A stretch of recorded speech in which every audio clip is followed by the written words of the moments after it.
Welcome, guys. Welcome to FIAT LUX. Today on the show, we have Doug Tuman of the MoneroTalk and MoneroTopia shows, as well as the creator of the MoneroTopia conference. How's it going, Doug? Good, man. Thanks for having me on. Appreciate it.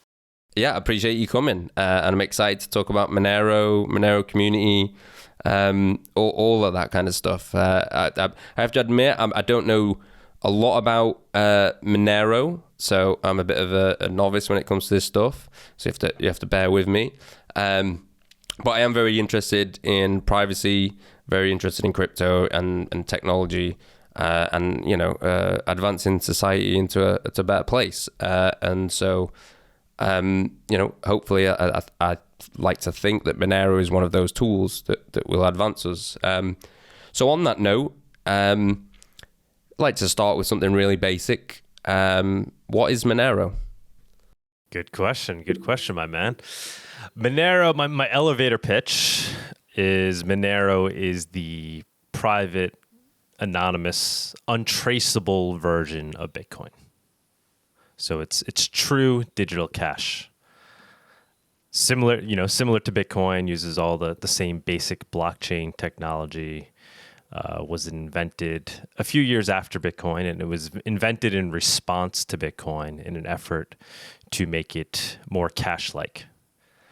So the primary difference being, blockchain technology, ledgers coming, nodes coming to consensus on the ledger, but in Monero, the ledger is obfuscated. In Bitcoin, the ledger is transparent. All the transactions can be seen. All the amounts can be seen. The sender and receiver's address can be seen. In Monero, all those components are obfuscated. So effectively, you're doing the same thing as Bitcoin in terms of how the architecture works, but you're not revealing the transactions to the world as you do this. So it creates privacy among the users. And most importantly, perhaps, it creates fungibility so that when people do transact, there's no question as to the history of those transactions. There's no history that can be attached to any transaction because the blockchain is obfuscated. Whereas in Bitcoin, histories are inevitably attached to transactions because of the nature of the transparent blockchain. And because of that, one Bitcoin is viewed differently potentially as another because of the previous transactions. So it lacks fungibility, and so Monero solves the fungibility problem of Bitcoin. Okay, so you mentioned quite a few things there that I want to maybe dive into.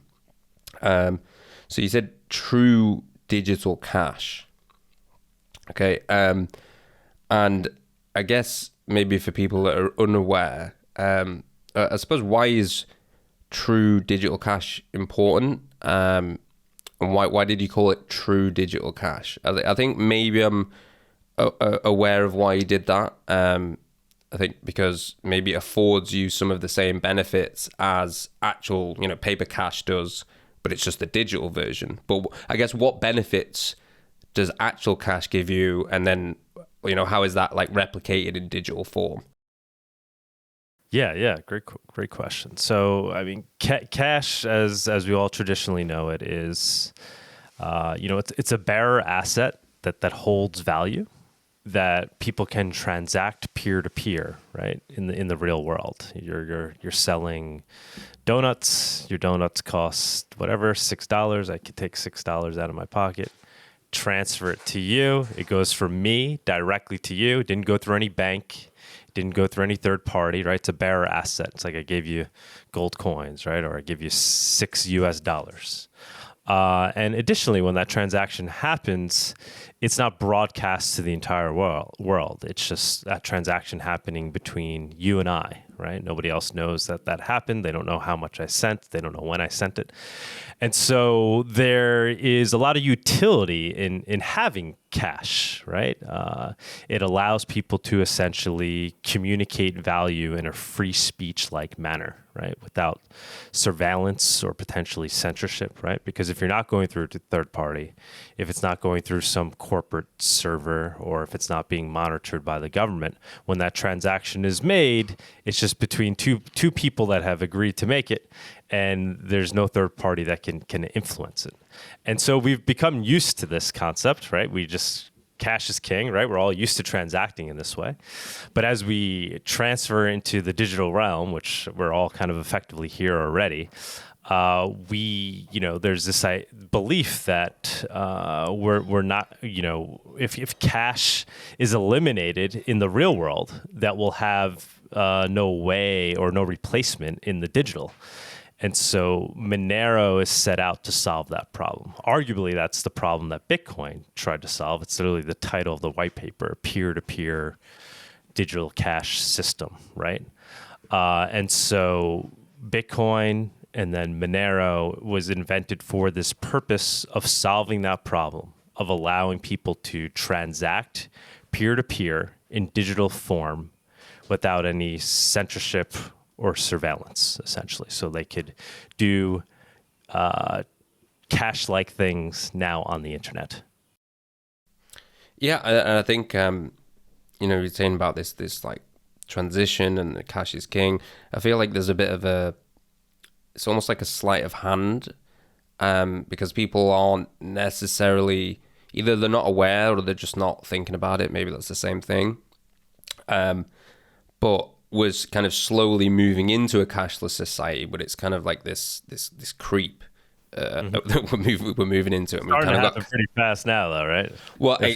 Now it is, for sure. Especially obviously after, in the UK at least, I don't think, just from speaking to some of my American friends, maybe they had this in Canada. I don't know, but in the UK at least. During COVID, obviously contactless payments were the big thing, right? Everyone was pushed towards contactless payments. And then, we've got a level after that, which is obviously the CBDCs. But COVID really pushed us into a more cashless society for sure.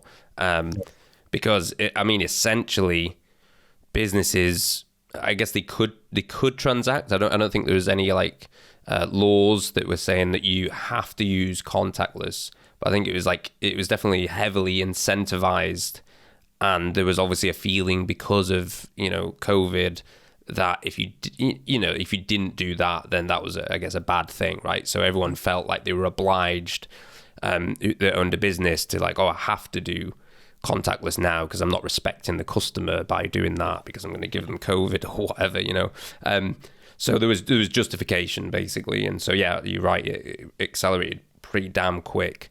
I'm talking small businesses. I noticed that they'd never had a card machine before. Some of them just dealt in cash. Some of them were really still old school, and in COVID, straight away, bam, they had the card machine in there. They had the contactless payments, just tap and go.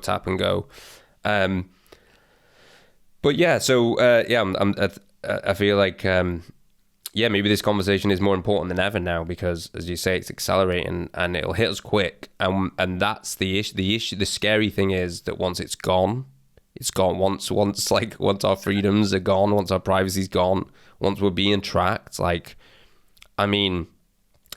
you were to steamroll, nuke the whole government or whatever, start again, then, but, or there's a small chance of repeat, repealing some of these things.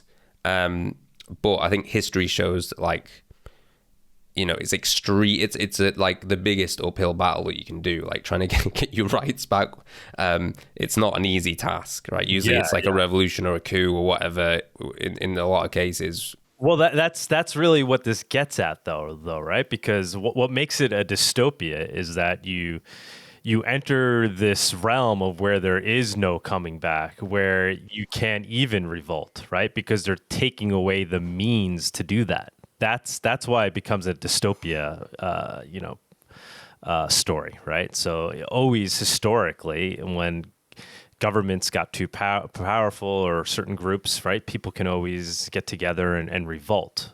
But if you're effectively controlling everybody digitally and then controlling the means by which they communicate and controlling their money and controlling their speech, there's no way for them to assemble, coordinate, use resources and money to revolt. And that's really ultimately the concern, right? Is that as we transition into the digital age, we need to make sure society has a means to prevent tyranny. And so traditionally, you know, that prevention has come in the form of the promises made in like the Constitution, right? That's like kind of like the best thing we have. And that's really where, you know, the Bill of Rights, right? Or like, you know, the first, second, you know, all those important amendments, right, are really for purposes of preventing tyranny. Free speech, I think, being perhaps one of the most important to that end. You know, right to bear arms, where there's, you know, analogies to be made there with what crypto provides. But this idea that always allowing people to have this escape valve, this ability to, you know, fight against tyranny through allowing minority opinions and minority groups, a minority political group, to work together to make sure that their ideas get out into the ethos so that they could affect and prevent some kind of pure tyranny where it's just one party rule, one view, one authority that watches over everybody. So, but that's why digital cash is going to be one of the things that we need to have that escape valve. Otherwise, there will be no means for us to prevent ultimate tyranny.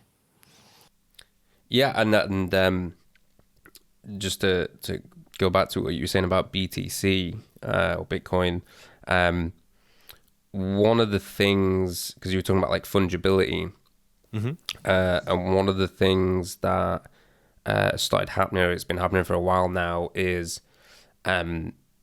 Bitcoins like going through whatever, you know, Coinbase, Binance, or whatever, are sort of being seized because they've been part of a, you know, transaction chain of like illicit, you know, whatever it is, something that's not, you know, deemed correct by the state. And so, you know, like you get like dirty Bitcoins, you know, that the whole thing, the concept of dirty Bitcoins. Sure, of course. And so, you know, that's a problem. That's another reason why it's good to, you know, have like enhanced privacy and to care about privacy, because, yeah, I mean, like to link it to what you were just saying, when you think about sort of political opinions, right? There's this idea of social pressure. I don't know if you're familiar with, you've heard of the panopticon? Yeah. Okay, so if you think about it, it's big, a centralized ledger that you know the watching eye can perfectly view. Exactly. So there's this kind of idea of like, even if you're not necessarily even coerced in the traditional sense, like there's not like an authoritarian government or whatever, there still can be a sort of social pressure applied, because you know psychologically that everything you do is watched, and all your transactions are monitored and can be, you know, seen at any time or pulled up. And so then that affects how you behave and what you think. And they can get into this whole crazy, as you're saying, it's like dystopian future where it's like you're trapped in it, essentially. There is no way out of it.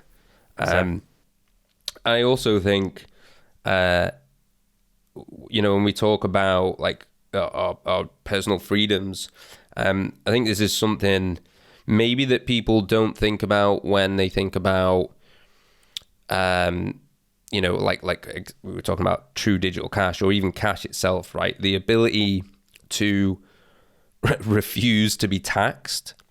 And whether you believe in, you know, taxation or not, or like minimal tax, minarchism, libertarianism, etc., that's like a separate topic. But what I'm talking about is there might be specific situations where you don't want to fund a particular war, right? And if you're using, you know, so the reason I bring that specific example up is because obviously the common rebuttal for, you know, like why do you need to avoid tax? Is like, oh, well, if you're not doing any harm, why do you care? That's only for criminals, blah, blah, blah. But maybe it's not for criminals. Maybe it's for people that just don't like want to support the government in a war. And so you're like, I don't want to be taxed. I don't want to fund that. And so I'm going to pay people, like under the table or, off the books, as they call it. So I think that's an important kind of right that you're afforded by something like Monero. So I guess just Exactly. to... I talk about that all the time. I mean, and that's what concerns me with Bitcoin, right? So like we said, there's the fungibility element. There's the ability for surveillance and the chilling effect that can come from that.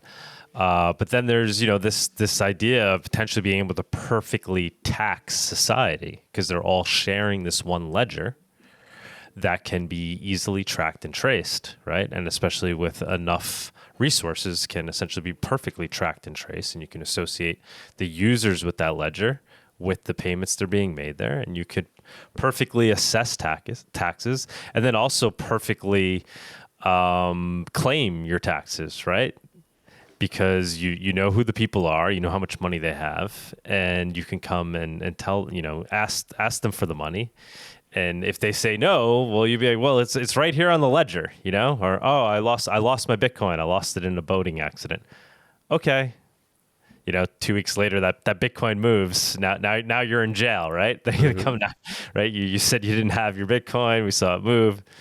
So like it's dystopia in that sense too, right? Where society could effectively be perfectly taxed. And like you said, it's not about whether taxes should be paid or not, but should we live in a world where taxes can be essentially perfectly assessed and then mandated, that by a government where there's no ability to avoid it. Unchecked governments have eradicated privacy and truth. Those who resist are brought down swiftly, but we refuse to submit. Unipunks are freedom fighters, protected by encrypted shadows. The future we're building is sovereign and uncensorable. The moonlit night is coming.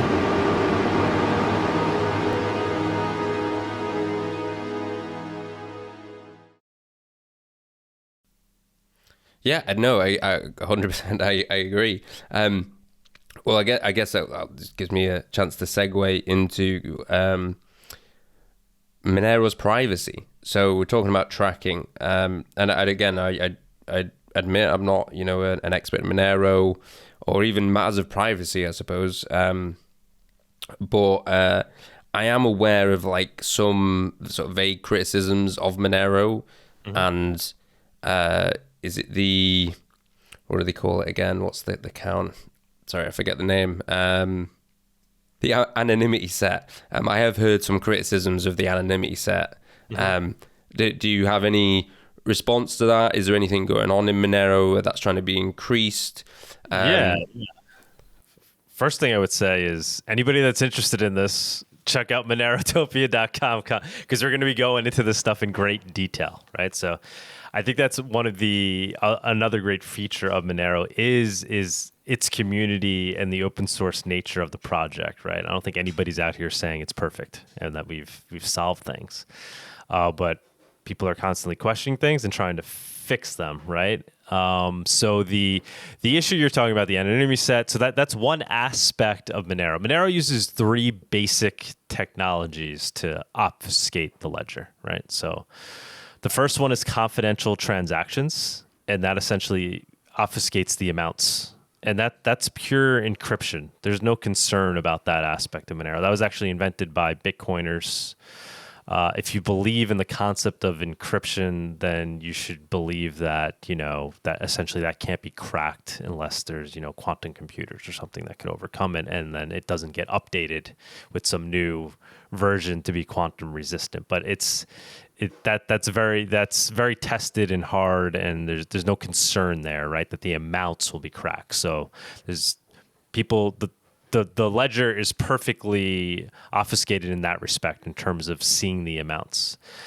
Another technology is called stealth addresses, and that obfuscates the receiver's address. So when I send you Monero, you show me an address that I scan, right? I'm basically now, as the sender, taking that information, creating a new address, right? That then only you can open, right? And so what that effectively does is that creates a stealth address where there's no address to go look up on the blockchain. There's nothing to even find there. And that technology, stealth addresses, also is very, it's true encryption, right? There's no concerns there. Both those things were actually no. So now let's get to the third. So the third is where people have the issue, and that's called ring signatures, and that obfuscates the sender. So like Bitcoin, there has to be a signer for a transaction, right? In Bitcoin, it's very clear you know who the signer is. In Monero, the signer is obfuscated through deception, right? So you're tricking those who are trying to surveil by showing multiple signers, and you don't know who the true signer is. But it's not done in some encrypted way where there's a perfectly large anonymity set, which is the size of the entire network, but rather it's one of 16 decoys, which sounds low. It's effectively larger because, without getting to the technicalities, it's through the history of each signature. But the point is, it's not an infinitely large anonymity set, and that there's things that can be done if somebody is trying to pinpoint and track and trace a particular person's transactions. To surveil the network, it really does do arguably a very good job at preventing that, right? Some kind of mass surveillance. Number one, the amounts are truly encrypted. The receiver is truly encrypted, but this one element, right? And so if there's some kind of like pinpointed attack where somebody wants to learn about you, there are things that can be done to kind of whittle away at the options of who the potential sender can be, and guesses can be made through probability, not even deterministically, right? I'm just giving you the worst possible case. That so it can't be deterministically cracked, but there's things, information that's out there that could help somebody try to figure out who the actual real signer is. So that is Monero's weakness, and it's constantly improving. So the decoys are always going up as technology improves. The only reason why we don't have 1,000 decoys is because it would make transactions essentially very heavy, right? So as there's you want it to be used like cash. Right. Well, yeah, it would cost too much to send a transaction. It would take too much time.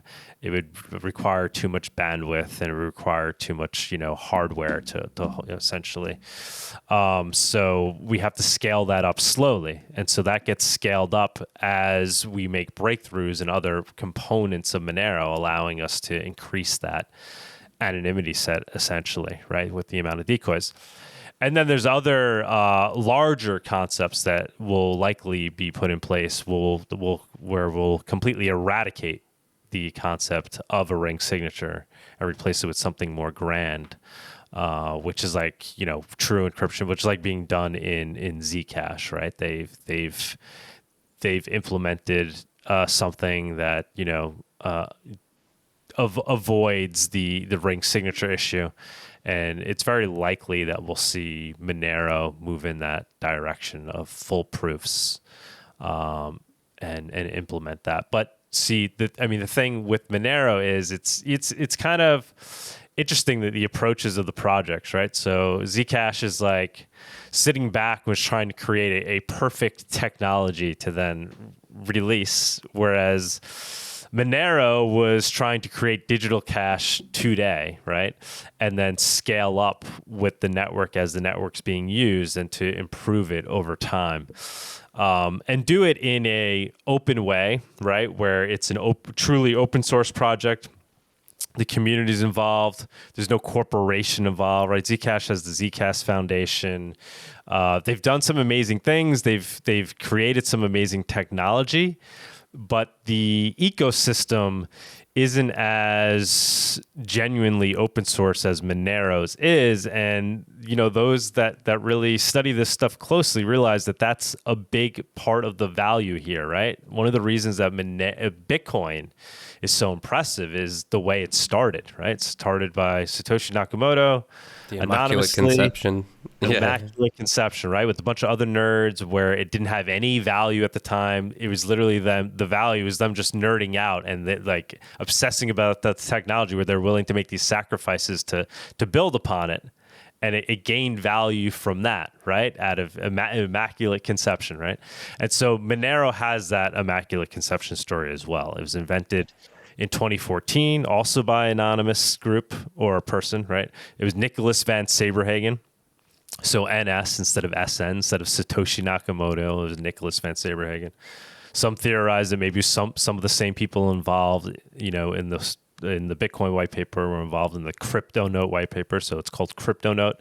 It's a completely different protocol. It wasn't a fork of Bitcoin.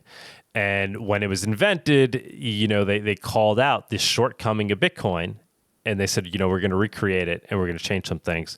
And primarily, using technologies like ring signatures and stealth addresses and confidential transactions, which was actually invented by Bitcoiners. In fact, Satoshi Nakamoto in a post essentially described Monero. He described the technology of ring signatures, right? And he described stealth addresses, which is what CryptoNote ended up being, which was launched soon thereafter that post.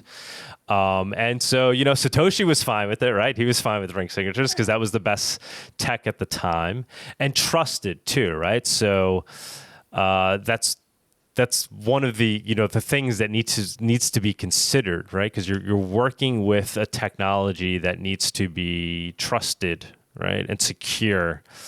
You can't move fast and break things, right? Bitcoin has done it to the degree where they basically ossified, right? But they're very careful in how they move because people are treating it like digital gold, digital cash. It can't one day that there's some bug there and you could easily grab somebody's Bitcoin or double spend, right? So you have to be very careful with how you implement new technologies. And so adding privacy to a crypto is something where you can make big mistakes, right? And so you could add the newfangled thing that sounds amazing with an infinite an anonymity set, but you're taking the risk of has it been truly vetted and is it understood to the degree where we know there could be no backdoor that was put in place when it was implemented, or that there is no way to crack the the encryption. So Monero used at the time trusted technology to implement its digital cash-like features, and then the idea being it adds the new updated technology as those technologies become vetted and trusted, which is a smart way of doing it, right? While keeping in balance the immaculate conception nature of the network and the true open source nature of it. So would you say then that Monero, the development is on the conservative side, but not on the ossification side like Bitcoin? Yeah, I would say compared to Bitcoin, it moves very fast and it does change, right? But I would say it's highly vetted along the way, and it's the community coming to consensus on adding new features. It's not some small corporation that's running it or small group that's running it. There's no one founder that's running it, right? It's a group of hackers. A lot of them are anonymous, and they communicate together and decide what the new features will be, and then the community comes to consensus and it's implemented. And if the miners adopt it, it gets added. But yeah, it's not ossified to the degree that Bitcoin is. Bitcoin really sells that as a positive, and like I said, there are positives to that because you want this thing to be secure. but it's, it's like clay, right? You don't want the clay to harden before you finish making your sculpture, right? You need to make sure you finish the project before it hardens. And I would argue that, Monero is effectively riding in the slipstream of Bitcoin and doing it in a way where it is evolving over time and making sure it's adding all the critical features before it finally ossifies. And one of those critical features being fungibility. Bitcoin, I think, ossified a little bit too soon and effectively is unable to pivot and add privacy on the protocol layer. Like I think any Bitcoiner would probably tell you, that's not happening. They're not going to, even though Adam Back invented confidential transactions and Monero, they're not going to add confidential transactions to Bitcoin. Very, very unlikely. It would take too much political will, and Bitcoin is already in too many different spheres that it's too difficult to come to consensus on such a large change like that. There'd be arguments that it's a threat to its security, or it's a threat to its 21 million, right? That, we won't know that there'll be 21 million coins, whatever it is. Like, Bitcoin has gone too far beyond. So Monero, yes, it is. The goal is to ossify over time, but it really does pivot more and evolve more than Bitcoin does. So there's the balance there that's being struck. So is there, as you mentioned, confidential transactions and Adam Back, which kind of made me think of Blockstream and kind of some of the stuff they've put out, and they have Blockstream Green and Blockstream, some other products. But I think they're trying to do excuse me, I think they implemented confidential transactions, I think, in one of the things they're doing. Anyway, my point is, it made me think of layer 2s. Does Monero... they implemented it in Liquid, right? I think Liquid, that's it. That's his thing, Liquid, yeah. Or their thing. It's not just Adam Back. So does Monero have layer 2s? Is that a concept in Monero? Is there talk about that, or is it already there? There's talk about it. There's papers that have been written, proposals of what a layer 2 might look like on Monero. But Monero is really focused on layer 1. It's really focused on being, I hate to say it, true digital cash, right? So on the protocol level, right? Like, the second layer begins to arguably fiat things a little bit, right? It's no longer truly decentralized in how you transact, right? It's a second layer of abstraction that I think even Bitcoiners would agree is essentially less decentralized, less censorship resistant than doing it on a base layer. So Monero is really focused on the base layer and keeping it working as digital cash on that layer. So being built in a way where it could scale on the base layer, where nodes could effectively be decentralized and run as they are today globally, with with people in their homes with perhaps above average CPUs, or average CPUs, but the fact that anybody essentially anywhere could run a node, and then in addition to that, anyone anywhere can permissionlessly access the network with the CPU. Even for mining purposes, Monero is CPU mined, and anyone anywhere can send a transaction on chain for a third of a cent, right? And that number actually potentially goes down as more people use Monero. Because Monero has something called dynamic blocks. Bitcoin has a fixed block size. Monero has a dynamic block size. So it allows more transactions to be stuffed into blocks as there's more demand, and the blocks scale up dynamically based on that demand. So there's no fee market. There's no market for block space, right? In Bitcoin, that space is limited. And because of that, as more transactions are fighting to be put into a transaction, the fees inevitably go up, right? So if you pay a higher fee, then you get to get your transaction in the block instead of having to wait.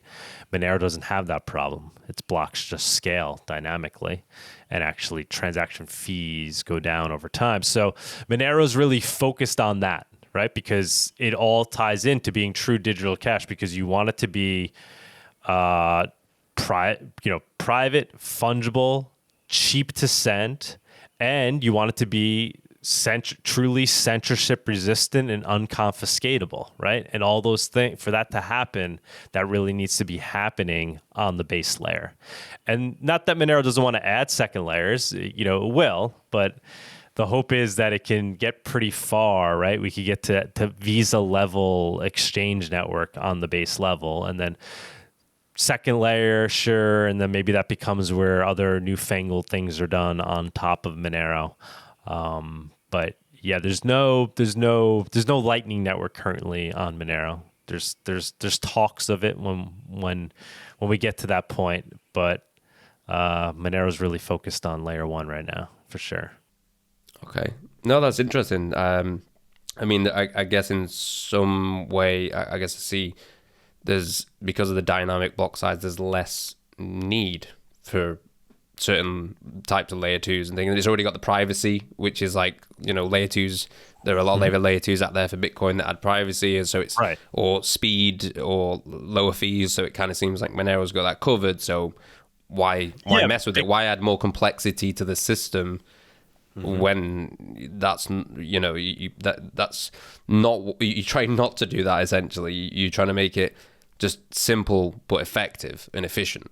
And yeah, the more complexity you add, the more likely you are to, I guess, break the privacy and the decentralization and different more attack vectors and all this kind of stuff. Yeah, it's really the security, right? Like, you want this thing to be unstoppable, right? And for that to happen, it needs to it can't have any attack surfaces, right?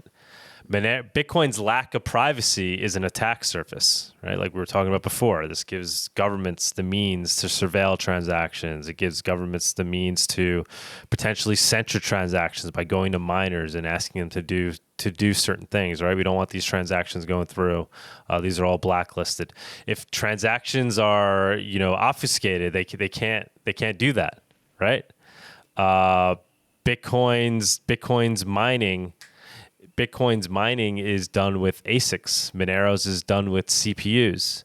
ASICs potentially have this tendency not tendency, they are centralizing, right? Because there's only so many companies that make ASICs, and then there's only so many companies that end up doing the majority of Bitcoin mining, right? Because of economy of scale. So it's 4 or 5 large companies that are going to have access to all the ASICs, right? And to cheap electricity, and they do the majority of the mining, however many companies, but it's a limited number, right? That's going to mine. As an individual, you're looking at like 10K for like a decent ant miner. Right, and you're not competing in the network. It's so what you have these large companies that then end up getting owned by the institutions that already control the marketplace. They end up controlling these public companies, these mining companies. These public mining companies end up having to follow regulations that are implemented by governments, and they end up getting into cahoots with the government, right? It's the same old story, like we see with every industry, with pharmaceutical companies. You have this tendency now towards centralization, where it becomes this attack vector now, where government can affect crypto because they get approach. They can't knock on the door of every single person who's mining in their home. But if it's 5 or 6 mining companies that do the vast majority of the mining, there's a door for them to knock on and for people to influence, whatever, if they want to regulate them, whatever it may be, right? And so Monero really focuses on avoiding any of these shortcomings in terms of reducing its ability to be unstoppable. So encrypting its ledger, so it's private, so governments can't affect it in that way. being CPU mined instead of ASIC mined, and being able to scale on chain without having to start thinking about second layers, where those second layers are then potentially co-optable by governments, right? That's what it's not even so much about the complexity. It's about maintaining a system that can't be co-opted by any government or corporation. And there's arguments that moving to a second layer in some ways could open it up to those attacks. Right? Okay. With Bitcoin, with the Lightning Network, there's only, the nodes. It's questionable as to how the nodes will even be viewed. Will those be considered money transmitters at some point? There's questions there, and those become potential attacks where the government could co-opt and start to control. Yeah, I mean, I won't say who it was, but I was speaking to someone the other day that's being, in prison for money transmitting, basically. But on that note, and to sort of go back to, you mentioned them knocking on doors, and I heard, I forget the exact details of the story, but I'm sure you're aware of it. One of the Monero devs, was arrested. I'm sure you're aware of this story. Fluffy Pony? Yeah. Yeah. So what do you think? Yeah. Go ahead. I was just going to say, what do you think about that stuff? Like what happened there? What's some people are saying like he's snitching, and that's just allegedly, that's Twitter talk, so I'm not saying he is or anything. Don't take that seriously, people. But that's just that was the conversation I saw. So like, what's your take on what happened recently with this one of the Monero devs? My take is that shouldn't be an issue, right? This is a true open source project. Fluffy Pony was one of the early, part of the early core team that developed Monero, but he wasn't he's not the CEO of Monero. There is no CEO of Monero. He was just some dude who was working on an open source project, right? He was the lead maintainer at some time. But if this project is what we claim it is, which is an open source project that anybody can work on, then that shouldn't be an issue, and it should be built in a way that we don't care who Fluffy Pony is. Maybe he worked for the NSA. We shouldn't care, right? Because it's all done out in the open. Fluffy Pony says, "Hey, I think we should implement confidential transactions." It's not like we all like turn the other way and he presses a button and he implements his evil version of confidential transactions. He proposed it. Maybe he had some evil intention when he's proposing it, but then everybody's looking at it like, "Oh, actually, but no, we're going to tweak this." We see that that's not going to lead to a great outcome, whatever. Where that's so Monero was developed out in the open. Fluffy Pony was one of those people that contributed, and so I don't know what's going on in his personal life. I wish him all the best because I think he did amazing things for Monero, but the idea is we shouldn't have to care, and we don't. People in Monero don't, right? Because they're more concerned about the protocol and the nature of how the system is being developed, and the belief is that it's being developed in an open source way where we don't have to worry about the implications of Fluffy. If Fluffy's now consulting for 3-letter agencies, well, who cares, right? He has no more information than anybody else with regards to Monero. He might be able to explain it to them faster, right? So instead of them having to go read it or ask AI for their understanding, Fluffy can get to the crux. Oh, here, you want to know like one potential, I would take a look at the ring signatures component, right? But that's all discussed out in the open, right? There's talks and videos and papers written about it that, Fluffy isn't the author of these. He's not holding back some info that nobody else has. The one fear would be if he had some kind of back door. And like we said, Monero just wasn't built in a way where there ever would be a back door. It was built using technology. There was no trusted setup, right? When Zcash, for example, when Zcash launched, it launched with the trusted setup because that was the only way to do the method that they wanted to do for this perfect anonymity set. It actually required a trusted setup. They since forked from that. But my point being, like, that could be a concern, right? In an environment like that where crypto was created with some small group, trusted setup, and then, you know, some of the people that were part of that group were then, it was feared that they were compromised. Sure. But there is no scenario like that in Bitcoin. So yeah, there's no concern there. Okay. But is there at least maybe some concern that I don't know, that they may be coming for devs? Is this part of Sure. a bigger operation? Is this part of the crypto crackdown, as people are calling it? Yeah, no, that's a very valid concern. Which I think is why it's important that these a good percentage of them stay anonymous if they can, right? So we see that in Monero in a very strong way. There's a lot of anonymous devs that do a lot of work on the project, but that's a concern. That's certainly a concern, and there's, you know, I mean, the way we fight against that is, devs staying anonymous when they can, the project once again being truly open source so that somebody else could always pick up the ball and run with it, right? Government comes and co-ops these people or tries to take advantage of these people. New people step up and continue the project, right? And so that's really the idea, is why it can never be stopped, is because new people could always, you know, some disgruntled NSA employee is like, well, fuck them, they're going after Monero, I'm going after them, and at night he's working on Monero, right? As a white hat, not as a guy who's helping Monero, right? Because he's helping the cause. So there's concerns, but those are, if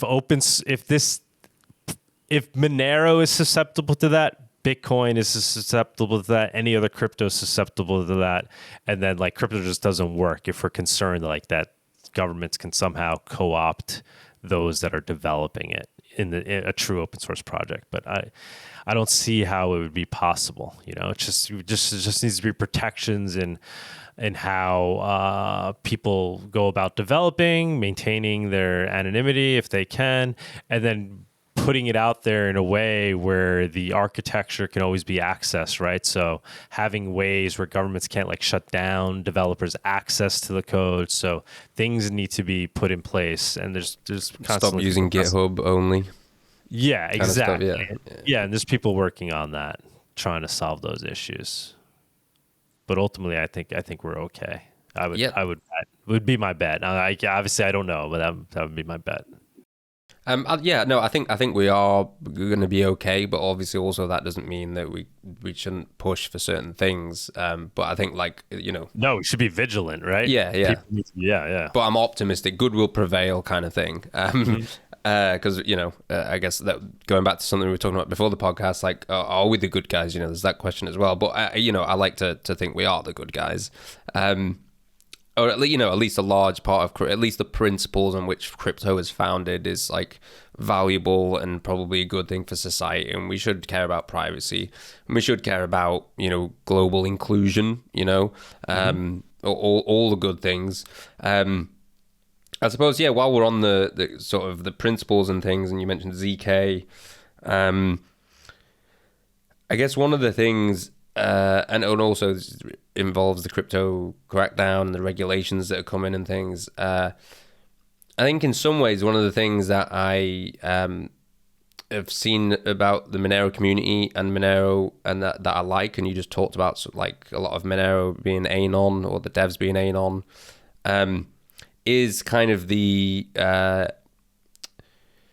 sort of respect for kind of the foundations of the whole industry, and that is like, at least as it's been, as I've heard some people say it. One of the guys I know you've interviewed, Amir Taki, and he has this like kind of, he'll be at MoneroTopia, by the way, in May in Mexico. Oh, sweet. Yeah. And Lunadao as well. Lunadau's gonna, Rachel Rose. Yep. She'll be. Oh well, not that she's the person running Lunadao, but yeah, she's going to be representing DarkFi Amir is going to be there as well. I think talking about DarkFi as well. I think he's going to be he wants to talk about implementing, ZK into Monero. He's interested in that, and there's a lot of people in Monero that are having the conversation. And like I said, it's probably likely that we'll move in this direction once we add Seraphis, and then we figure out how to pull ring signatures out and put this in. But sorry, go ahead. What was your question? No, it's fine. It's fine. That was great. I was basically just saying that Monero seems like a community that kind of still respects the cypherpunks and the crypto anarchist mission in sure. Terms of privacy and all the things you've talked about. Like, we're open to ZK, and you believe in freedom and privacy, and I was reading the crypto anarchist manifesto again recently, and one of the things that's mentioned is trust or reputation, even not trust. And it says that reputation is going to be more important than ever when you get to these totally, infinite set ZK, whatever. I mean, you don't have to do, I guess you don't do a set, right, when you're on ZK, because it's not based on the same thing. You don't have to have an anon set. It's done on proofs.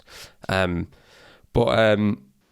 Monero does have zero knowledge proofs in part of its technology, right? So it uses bullet proofs, which is a range proof, which is part of its confidential transaction system to make sure there's essentially no double spend happening, that there's no negative value that could be sent.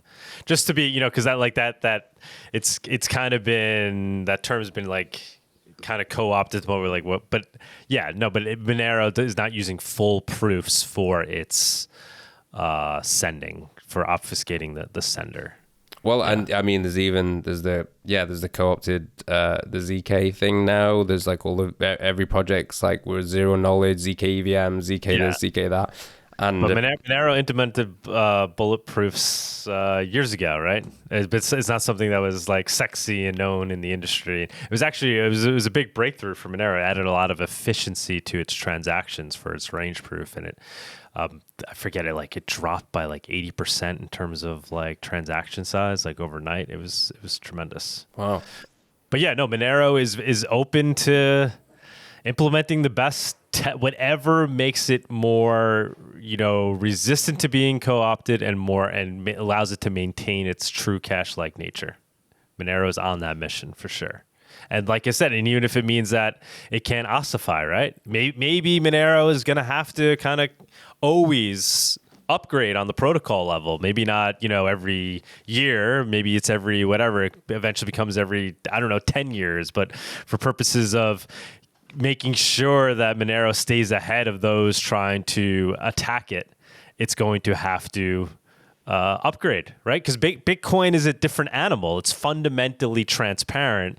And what I think is eventually that's going to be its real value, right? That it is transparent, that it's more of a property and not so much a money, and who owns the property. And I think there's utility there in having a system like that, but that could allow, it's not really under attack in that regard where transactions are trying to be tracked and traced. But for Monero, it's always going to be a constant battle of preventing those who want to gain insight and data over the system to try to track and trace its users.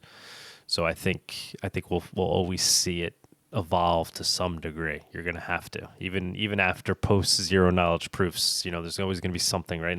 Next, we're worried about quantum computers, right? And right. So then there'll be, how do we make it quantum proof? There's always going to be something. At least you mentioned like the DarkFi team or project. Obviously, they have like a kind of a narrative and like a philosophy, and I'm quite interested in their kind of perspective, because they kind of predict similar to what you said. Like, there's always an uphill battle. But there is like incoming like heavy regulation, because as I would imagine, as the CBDCs become a thing, start to get implemented, then things like Monero become the antithesis to that. Like right now, there's like cash and there's other little things here and there that you can do with money and stuff. But then once the CBDCs are in, the threat to CBDCs and the way that their technology is something like Monero, so then it becomes even more, the more incentivized to come down on it. And we can see that already, you know what I mean? And as more adoption becomes, and you know, we have more like hacks on Ethereum and bridge hacks and all this kind of stuff, and we got the FTX stuff, and we got the NFTs and the money laundering. There's all this stuff, but yeah, it does seem to me like there's, you know, it's plausible that there's going to be like a bit of a war, not just this ongoing battle that is always taking place. I agree with that already. I think that's just a given. But it seems like there's going to be even more. We're really going to have a fight on our hands. Like I say, with the CBDCs, and Monero's obviously going to be one of the top. Monero's one of the OGs, you know what I mean? And a lot of people use it, and a lot of people know about it. And maybe Zcash, I don't know. But yeah, how do you, I guess, how do you feel about that? What are your opinions on? Do you think we're going to have even more of a fight? It's going to be more important than ever to focus on things like Monero and just before I let you answer, I think that's one of the reasons. Even I'm not a Monero guy, I don't know a lot about Monero, but I guess from what I have seen and you know, just people in the community and how they talk and the things that they're interested in, I see you guys as allies, right? I see at this point, if it is true that we're going to get into this like crackdown phase and the really, you know, the CBDCs are coming, then it's like we need as many allies as we can get, I think. And yeah, so yeah, I guess what do you think about that? Like oncoming regulation, do you think it's just gonna increase? Yeah, I mean, I think you know, Operation Choke Point is real, or even if it's not, right? I think governments have a lot, those that are in power have a lot to lose if true crypto gains mainstream global adoption, right? So there's going to be this fight. And then there'll be a continued fight in the future for governments always trying to like figure out how they can control, right? Track and surveil. But yeah, the real big battle is going to happen now, which is kind of a last stand to try to prevent it from getting into enough people's hands where they lose control. Obviously, I don't think that's possible, right? Especially with something like Monero. It's completely permissionless. Anyone, anywhere with access to the internet and electricity and a CPU, even if it's their phone, can plug it in, and they can start getting some Monero, right? They're mining, right? CPU. It's completely permissionless, and then anybody, anywhere can send a transaction to somebody else that's running the software. It's unstoppable. So I think the most important thing to focus on and to do as a community, and those people that are in crypto and that care about crypto and that we want to see this vision come to fruition, is to just use crypto and grow it, because that's how it becomes. The tech is unstoppable, but it's only unstoppable if enough people use it. And I'm not just saying just like you go on an exchange and you buy it and you keep it on an exchange, right? Like that's not using crypto. That's like your fiatized crypto, or it's or buying it with the hope that it turns into more, and then you sell it when you need to sell it to go buy something, right? That's not using crypto. I always say that if you've never sent anything from, you know, Binance or Coinbase, if you've never been off the exchange, then you've never really used crypto. Yeah. You've like it's the same as like getting Robinhood and buying some stocks. It's right. Like you haven't used crypto. If you're if you're in this for purposes of weakening the state apparatus and strengthening individual liberty, the only way that works is if people start using the tech for purposes of creating their own economy outside of the system. That's how it works. And there's really no way for them to stop people from doing that other than scaring them into thinking they can stop them and that there'll be repercussions if they do it, right? And so people are questioning, oh, we're worried about a ban. What are we going to do? They might ban Monero, which I guess I won't get any. And like, no, like that's all the more, go and get it now. And, you know, they're trying to scare you out of it. All right. The ban, they can't physically, you know, ban. They could say it's banned, but it's going to be very hard for them to effectuate that. And it's going to be impossible if people ignore it and they don't comply. So the most important thing to do is just get in that mindset and realize, you know, you have the power over them. That's the beautiful thing about encryption, right? You have this state entity that appears to have all the power in the world, but through math, we've leveled the playing field. And so, you know, they can't win, right? It puts a Swiss bank in everybody's pocket.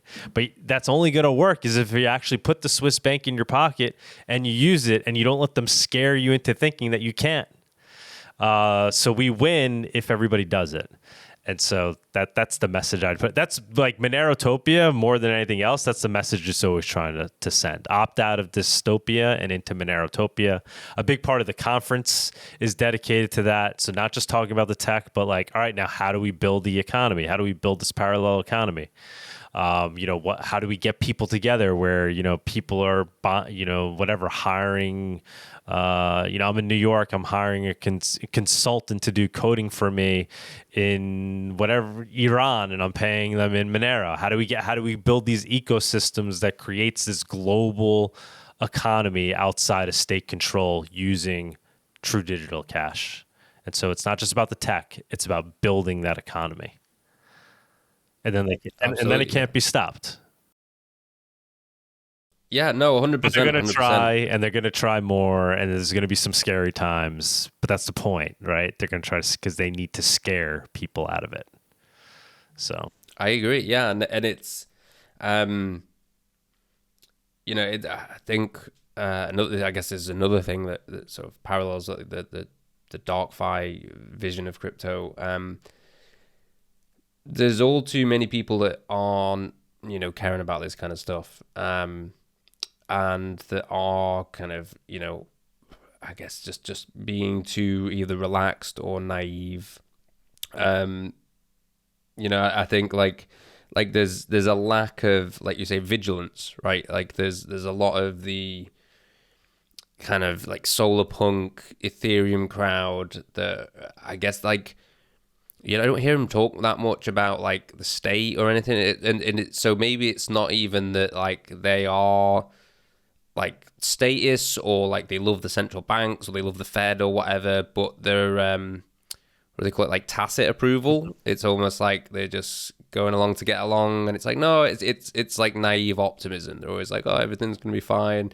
It's like, no, it's not. It's not going to be fine. And like, what happened to the mission? And like, what happened to your principles? And what about the people in Africa that you're supposed to be helping? Like, what happens when the government bans crypto then? And then like, what do they do? Like, how do we, like, obviously they can still use it, but then if our rails are onboarding, you know, or like however we get into it, if our side's banned, then how can we like send money over there? How can we do remittances? All that kind of stuff. So yeah, I think I definitely agree that like you should go the other way. It shouldn't be like, oh, be scared. Like I think you should dive more into it. Absolutely. So I guess the last thing, just to finish up, because we're like past the hour mark now. Mordinals. I heard you talk recently about Mordinals. Yes. And I was also going to bring this up actually because we were talking about like scalability and the block size stuff. And I remember there was someone on your show that was their sort of criticism of it, or at least they were like careful to be like they're a great thing, was that it's like, was it in the TX extra? There's something like too much information going there, and that can start causing issues. And so yeah, what do you think about Mordinals? So Mordinals is an attempt to put NFTs on Monero, right? And so it doesn't really align with Monero's mission of being fungible digital cash to start making non-fungible units. And so It's not that, Monero once it's just software, right? It's open source. If there's a demand for that and the market wants to do that, sure, let's let it happen, right? But not if it affects the true value proposition in any way. If it hurts the digital cash utility, that's a non-starter for the Monero community. And so the Monero community is aligned on that. And then there is fear that this Ordinal's attempt to put NFTs on Monero, well, not attempt, I mean, they are doing it, right? It's functioning, that it is, if it grew large enough, that it would hurt Monero's fungibility, right? If it became large enough, it could start to affect it, right? It could start to hurt the ring signature component, right? So eventually, full membership proofs, then there's less of a concern if people want to mess around with NFTs on Monero. Like, it's not like people are necessarily against it. Like me personally, I'm not against that. I think there's utility with NFTs. I think there's things that can be done with NFTs. A lot of interesting things can be done and are already being done and definitely will be done in the future using these concepts of NFTs. And I think for me, it was always a question of, well, what chain will it be on? Like, so I think inscriptions on Bitcoin, ordinals on Bitcoin, I think is actually very interesting, right? Because it's already, like we said, it's perfectly transparent. It's more property than money. NFTs on Bitcoin and now on the chain that's the most secure chain. If you're going to own the Mona Lisa NFT, I'd want to own it on Bitcoin, right? Where it's saved in the Bitcoin, ledger, and then it's not on some other server that's associated with some other coin. Like, that would seem like the best way in my mind to own a pure NFT, as opposed to owning it on Solana or some other thing or some other derivation of some weaker coin. So I'm not opposed to NFTs, and I don't think most people are in Monero, but they're opposed to anybody who is doing things with Monero that could start to affect its fungibility. And so it's pivoting, like we said. So Monero, if it sees something that's going to hurt its cash-like nature, it's going to make changes. So it's making changes to this TX extra field. It's already overnight, made a quick change to essentially reduce the effect that ordinals can have on increasing, the size of the transactions, right? So if people start stuffing a lot of data into this TX extra, then transactions become heavier. We don't want that. It becomes more expensive to, essentially run a full node, and that then hurts the decentralized nature, right? So not as many people can run nodes. And then the other worry, like I said, is with the fungibility. If people are using it and it becomes, whatever, a large percentage of transactions are these NFTs, it can start to erode. So Monero is doing things to the code base that will make it more difficult for these ordinals to exist. And if they do exist, there'll be less chance that they'll be deleterious to its cache-like nature.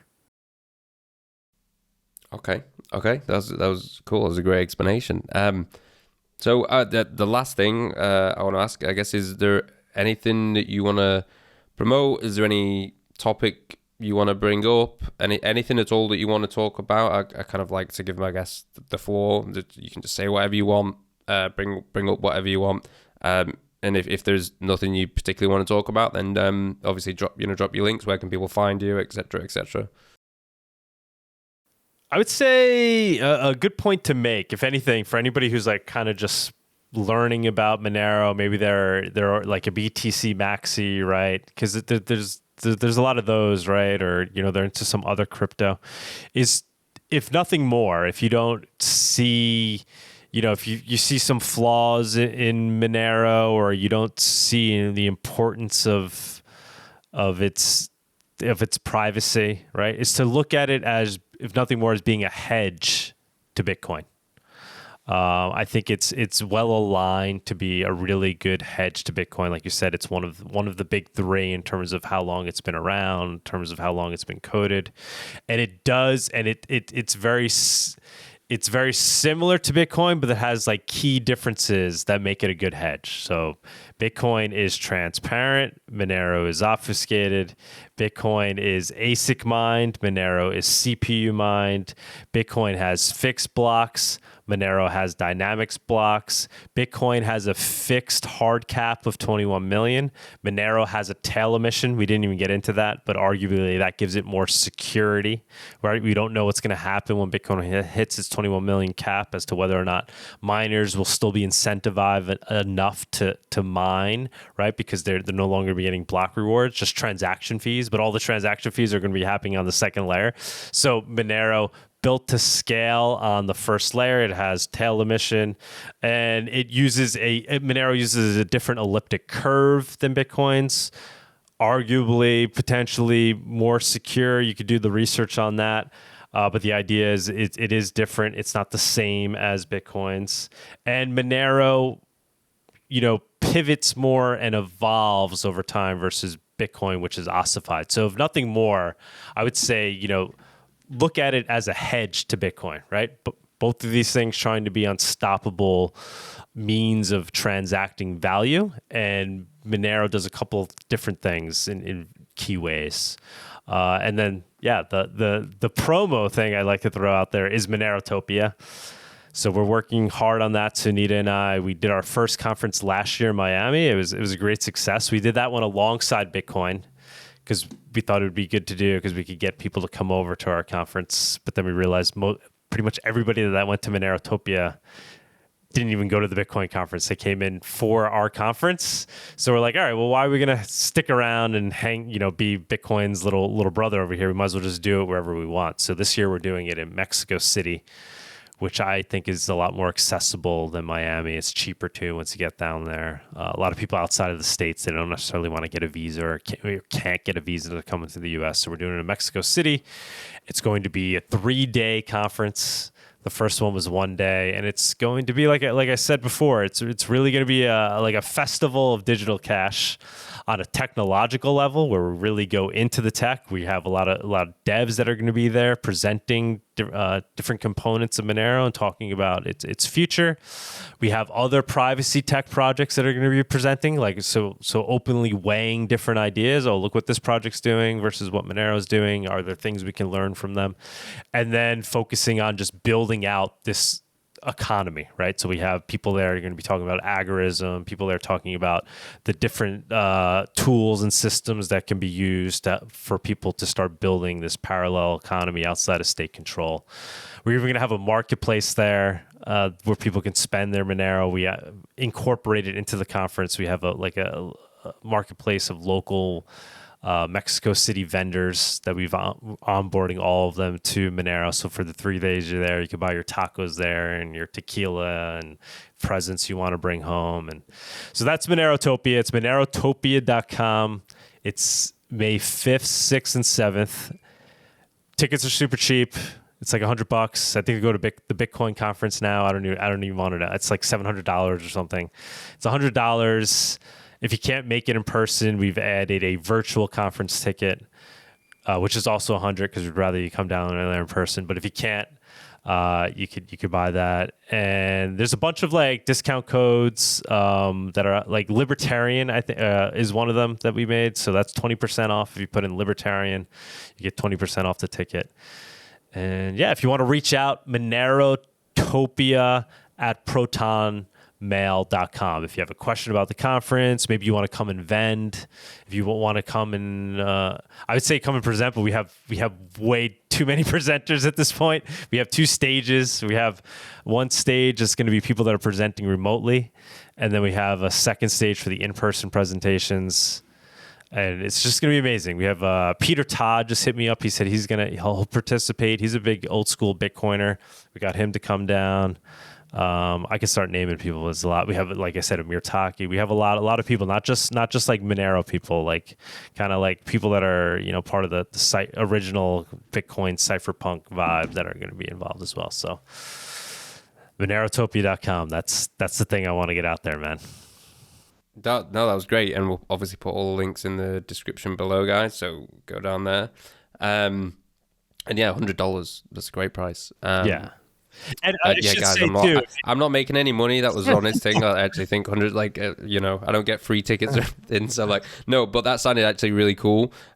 Especially the festival thing, and the fact that you've onboarded, the people, so they can, the vendors, because everything we've just been talking about, that kind of gives you a taste in some way of what it might be like if, Monero had more adoption, or we were in this more like crypto friendly kind of society. I think that was what came to mind. And when you said it was 3 days and you said, oh, we've actually done a lot of work to onboard these vendors, I thought, well, that must be a really cool experience, because you're actually using it. Exactly. You're leading by example, essentially. Exactly. Like if you came down there as a complete Monero noob, by the time you left, you would know Monero and have used Monero. We'll hook you up with a wallet. We have some sponsors, so we're going to put money towards giving people Monero if they're like complete noobs, whatever, give them $5 or something, whatever. And they can use it throughout the weekend. And then we have workshops too. So like people will learn how to use wallets.